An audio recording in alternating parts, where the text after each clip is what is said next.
but on a motorbike. I think that's a breeze that you need right there. From London to Lagos. Imagine the weather change. You think he had to do with a lot of that? Yeah. Yeah. Yeah, like he crossed up there, the Mid-East, and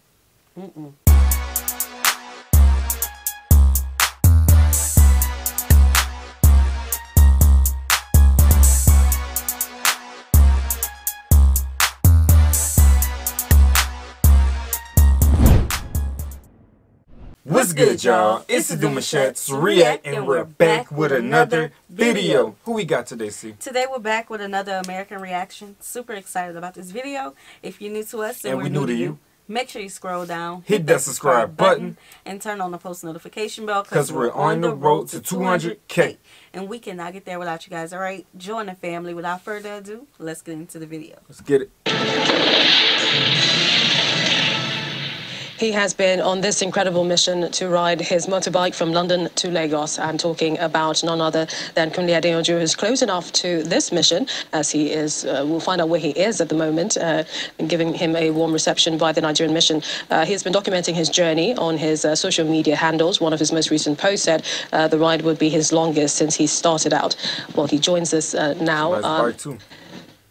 Hello, Kunle. Can you hear me? Welcome. Thank you for joining us on the program. You are in Dakar, Senegal? Correct. I'm in Dakar. I can hear you loud and clear. Okay, great. So we understand you were given a warm reception at the Nigerian mission today. It was incredible. You know, I'm blown out. That's what I should say. I was actually, touched by the ambassador because he reached out to me. He searched me out on the internet. He reached out to me. He called me yesterday in the night, and I actually said, I want to come see you in your hotel. And I said to him, sir, you can't come see me in my hotel. I'm the one to come see you. So I'm actually, impressed by the humility, of the ambassador. It's a fine gentleman, deep intellect. It's a guy you want to have conversation with. So I'm actually impressed with the ambassador's reception today. Now, Kunle, a lot of people are dying to know what inspired you to take on this challenge. Okay, well, you see, for me, it's one of those before I die things. Some of those things you want to do, my bucket list. Those things I want to do before I finally, leave this earth and go back with my maker. So for me, it's one of those things. The world is like a book, With every place you visit, it's like opening another page in that book. So I want to see as much as I can in this beautiful book God has given us. I want to travel everywhere, see places, have that experience, meet people, experience people and places. God created us as a natural explorer. That's why he created this diverse world with so much diversity and unique interest in it. So it would be a waste of my life. That's my perception. To just sit down in my little cocoon and think I've lived my life. That is no. So I want to go all out. I want to see so many places. I want to experience people, places, culture. I want to be able to feel that so that maybe when I'm 90, when I'm 100, when I'm ready to go back to my maker, I can look back to my life and say, yes, I have lived.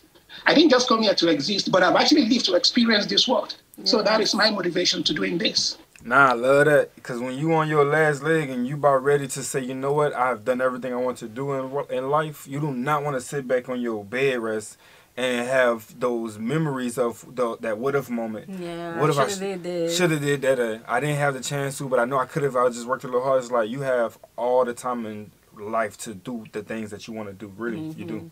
Yes, you know? But on a motorbike. I think that's a breeze that you need right there. From London to Lagos. Imagine the weather change. You think he had to do with a lot of that? Yeah. Yeah. Yeah, like he crossed up there, the Mid-East, and I mean, when we was coming here to Texas, we dealt with 3-4 different weather shifts alone in like just a 6-hour, 12-hour drive. Like, we dealt with so many different weather changes, so I know he dealt with a lot. Yes, going through a lot of different countries. Oh, yeah, 100%. Like, I'm visualizing. From London, that's far, y'all. I couldn't imagine that. Like, in a car. I couldn't imagine me doing it in a car. He on the motorbike. And, for a moment when you said that, I thought maybe, you had a terminal illness or something, and that's why you wanted to do this. Because, I mean, not everybody just wakes up and says they want to, on the motorbike, Lagos to London, London to Lagos. Well, I don't have any terminal illness. I'm very healthy, I tell you. I can actually tell you that the last time I went to the hospital will probably be when I was like 13 or 14. So I've been a guy that I've enjoyed good health. Thank God for that. And I have a very good, healthy lifestyle. So, but, like living for me, it's not just, I don't want to, I'm not the kind of person that live to work. I work so that I can live. So any resources, any money I make is because I want to live a good life with it. Yes. So for me, that is my definition of living. So I want to see, we are, like I said, we are created as a natural explorer. If you look at people today, we've been talking about in the last 100 years or 200 years, look at people like Christopher Columbus from Amerigo Vespucci, the guy that discovered that Brazil is actually part of America, not a different continent. These are very well-to-do people, but they left the comfort of their home because of that natural explorer spirit in them, and they went to discover. The guy has been gone for almost like 200 years, but we're still talking about Amerigo Vespucci, we're still talking about Christopher Columbus, and so many. I didn't expect for him to use Christopher Columbus as a representation, but he did. He did. But he did sell, man. He really did cross a whole lot of body of water to get and see and explore. You know what I'm saying? Right. He created some things. Yeah, some riffles. But I didn't know. See that one. I didn't think he was going to use him as a representation, People. When I'm gone, I want people to talk about me too. I want to do things. I want to explore. I want to see places. I want to live. I don't want to exist. Share with us some of those unique experiences you encountered up until now. Well, it's actually been a very, an eye-opener. Passing through, left London for France. That's Bourges in France, from Bourges to Girona in Spain, from Girona to Valencia, from Valencia to Cartagena. That's in Spain also. Then from Cartagena to Algeciras, then to Tangier in Morocco. Then also from Tangier to Rabat, to Casablanca, Marrakesh, then to Agadir. So then Agadir to Laayoune down to Western Sahara, Mauritania. Now I'm in Senegal. Now, if you look at it, I've traversed two different cultures. Meeting people, seeing in the same country how the cultural dynamics of people changes, it's been quite amazing. Yeah. And for me, also, one of the most high moments or the touching point on this trip was actually my ride through the mountain pass. The Atlas Mountain in Morocco actually stretches over 2,500 kilos, and that cuts off almost Morocco from Algeria. However, there's a mountain pass, a road of twisties that is made across the mountain that takes you to the top of the Atlas Mountain, then you descend with it. It wasn't on my route. It's actually way off. But because I want to experience what it is like to ride on the twisties. Actually, that road is being regarded as the most dangerous road in Africa. And one of the most dangerous roads in the world. But I want to know what it feels like. I want to feel the adrenaline, And I went there. I rode it. And I can tell you, the road lived up to all the expectations, everything I've read about the road. It's a road where, you cannot afford to be distracted for a second. If you are distracted for a second, you take your eyes off the road. You take your thoughts wanders away for 1 second. You could die. You could go off the ravine. Because both sides of the road is a ravine. You're in a mountain. So there's a ravine. You could go up the ravine and it's death. So, sometimes I like things to put me on that edge. I'm that kind of a person. That's how I'm wired. That's how I'm created. I want to ask, and this is just if you can wrap up in about a minute. What's next for you? When do you arrive Lagos, and then what's next for you? Based on the plan, I should get to Lagos on Sunday, the 22nd of May. Okay, so when I get to Lagos, I guess there will be some reception. Then thereafter, what is next to me? The adventure continues. I have a series of bucket list of things I want to do. So riding from London to Lagos is just one of them. There's still quite a couple. Some of them could be riding almost all the countries of the world. Number 2 is climbing Mount Elbrus in Russia, climbing Aconcagua in Argentina, then attempting Everest, and also riding on the Tibetan plain. So I have a series of bucket list of things I want to do.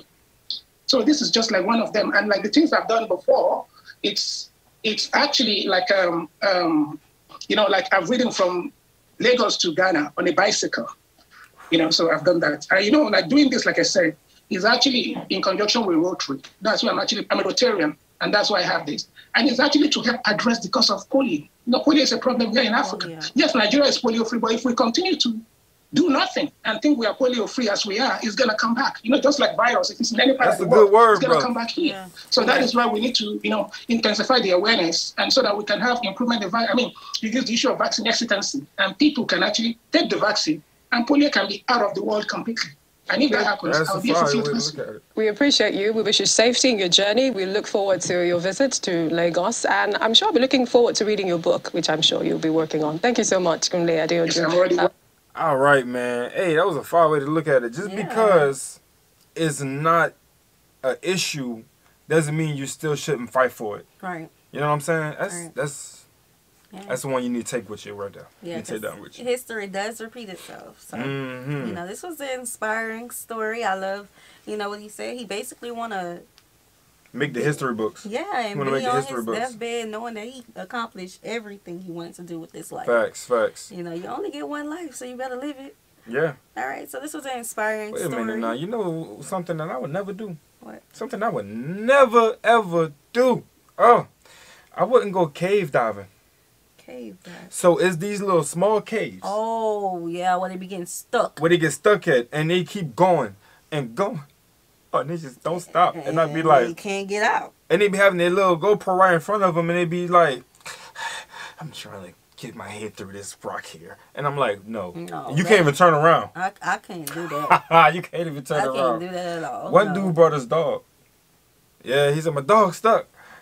That ain't even funny. I ain't even clown on. Like, he said, my dog's stuck, bro. Like, I'm like, I don't see how they do that.